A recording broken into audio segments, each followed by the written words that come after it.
What's the biggest butterfly effect you've ever experienced? About 15 years ago I was at home watching a movie when a thunderstorm hit my area and shut off my internet. I knew the internet would be out for at least a few hours, and so I started digging through my CD collection to find something to watch. I ended up settling on a recording of a show about a guy in Australia who fed the homeless, and at the end of the first episode they interviewed a few of the homeless people. Their names flashed up at the bottom of the screen as they were being interviewed, and when the third man started getting interviewed, I had to double take and rub my eyes in disbelief. This man had the same name as my long-lost brother who I hadn't seen in 20 years. The more I inspected his features, the more sure I became that this was my little brother who we lost in a flood all those years ago.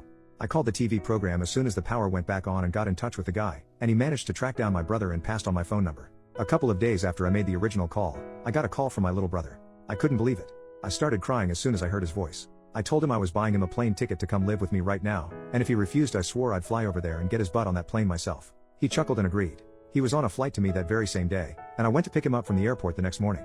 You'd think the butterfly effect ends here, but no, far from it.